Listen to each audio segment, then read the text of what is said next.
Assalamualaikum warahmatullahi wabarakatuh. Kami di sini dari kelompok 2. Ada saya, Ayu Silastari, NIM belakang 059, dan Lailatul Lutfiati dengan NIM belakang 068. Di sini kita akan membahas praktikum kedua, yaitu penentuan massa molekul relatif berdasarkan pengukuran massa jenis zat. Tujuan dari praktikum penentuan massa molekul relatif berdasarkan pengukuran massa jenis zat yaitu menentukan massa molekul relatif kloroform berdasarkan pengukuran massa jenis gas, dan juga menentukan massa molekul relatif senyawa volatile unknown berdasarkan pengukuran massa jenis gas. Yang kedua yaitu dasar teori. Setiap zat itu terdiri atas partikel-partikel yang senantiasa bergerak dengan kecepatan yang tergantung pada suhu dan keadaan fisik suatu zat, seperti zat padat, zat cair, atau gas. Pergerakan partikel tersebut akibat dari energi kinetik yang dimiliki dengan ukuran yang partikel sangat kecil, seperti atom, molekul, ion, dan sebagainya.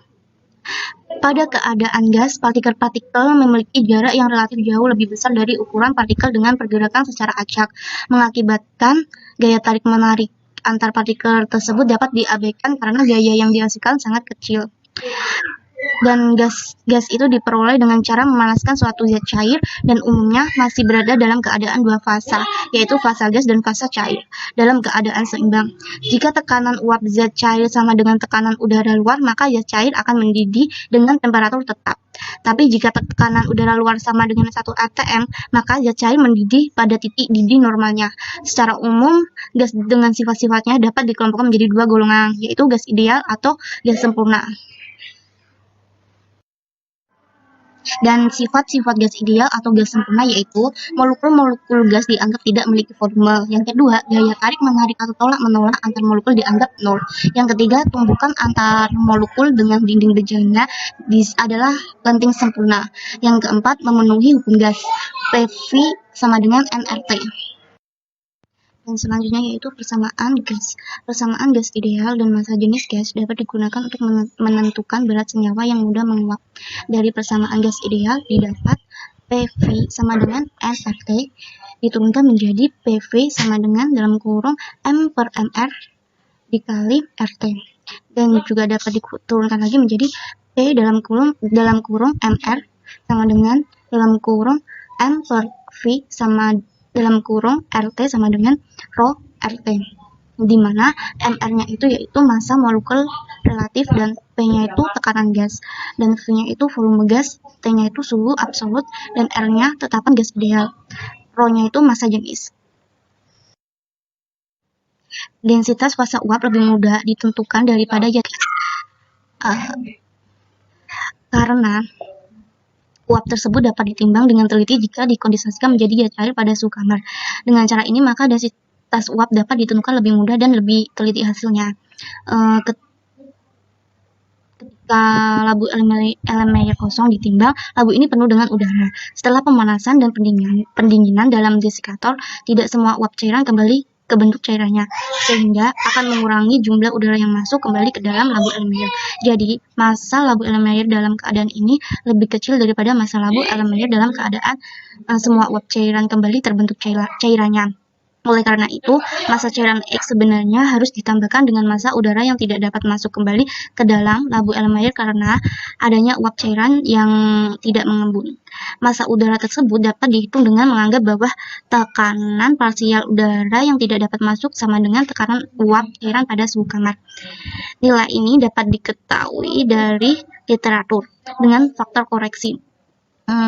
Log P sama dengan 6,90328 dikurangi 1163,03 dibagi 227,4 plus T, di mana P adalah tekanan uap dan T adalah suhu kamar. Jadi, dengan menggunakan rumus di atas, tekanan uap itu pada berbagai suhu dapat diketahui.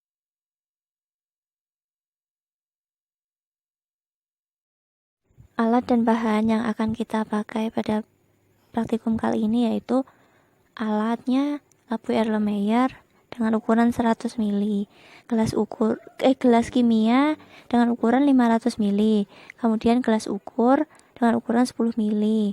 Kemudian ada pipet tetes, penjepit tabung reaksi, jarum untuk melubangi aluminium foil, termometer 100 derajat Celcius, heater atau pemanas, desikator, neraca analitik, statif, dan klem.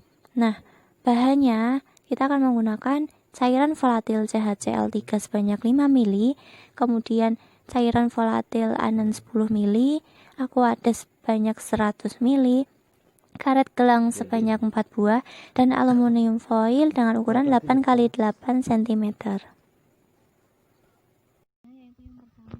Ambil sebuah labu Erlenmeyer berleher kecil yang bersih dan kering, kemudian tutup labu Erlenmeyer tersebut dengan menggunakan aluminium foil, kemudian dikencangkan tutup tadi dengan menggunakan karet gelang. Jadi kita mengambil labu Erlenmeyer yang sudah bersih dan kering, kemudian labu tersebut kita tutup menggunakan aluminium foil. Nah, kemudian tutup tersebut dikencangkan menggunakan karet gelang. Nah, langkah kedua ada timbang labu Erlenmeyer tadi beserta aluminium foil dan karet gelang dengan menggunakan neraca analitik. Selanjutnya, masukkan kurang lebih 5 mili cairan volatil ke dalam labu Erlenmeyer. Kemudian, tutup kembali dengan menggunakan aluminium foil dan kencangkan kembali dengan karet gelang dengan erat-erat. Nah, sehingga tutup ini bersifat kedap gas. Lalu dengan menggunakan sebuah jarum, dibuatlah lubang kecil-kecil pada aluminium foil tersebut agar uap dapat keluar. Nah, selanjutnya rendam labu Erlenmeyer dalam pemanas air bersuhu kurang lebih 1000 derajat sedemikian hingga air kurang lebih 1 cm di bawah aluminium foil. Biarkan labu Erlenmeyer tersebut dalam pemanas air sampai semua cairan volatil menguap. Kemudian catat suhu pemanas air tersebut. Nah, jadi labu Erlenmeyer tersebut direndam dalam pemanas air yang suhunya kurang lebih 1000 derajat Celcius. Nah, nanti kan akan menguap.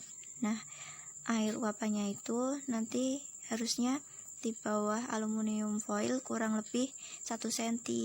Nah, kemudian labu Erlenmeyer tersebut itu dicatat suhunya dalam pemanas air. Nah, selanjutnya setelah semua cairan volatil dalam labu Erlenmeyer menguap, kemudian labu Erlenmeyer diangkat dari pemanas, keringkan air yang terdapat pada bagian luar labu Erlenmeyer dengan lap. Lalu tempatkan labu Erlenmeyer dalam desikator untuk mendinginkannya.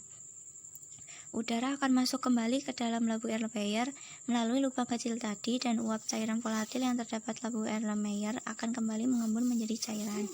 Kemudian, timbang labu Erlenmeyer yang telah dingin tadi dengan menggunakan neraca analitik. Nah, tetapi tutup aluminium tadi tidak boleh dilepaskan. Kemudian, tentukan volume labu Erlenmeyer dengan jalan mengisi labu Erlenmeyer.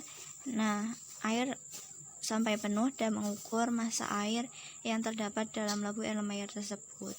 Nah, ukur suhu air yang terdapat dalam labu Erlenmeyer. Nah, untuk mengukur volume bisa diketahui bila massa jenis air pada suhu air dalam labu Erlenmeyer diketahui dengan menggunakan rumus Rho sama dengan M per V atau massa per volume. Nah, yang terakhir ukur tekanan atmosfer menggunakan barometer. Sekian dari presentasi preview kelompok 2, percobaan 2.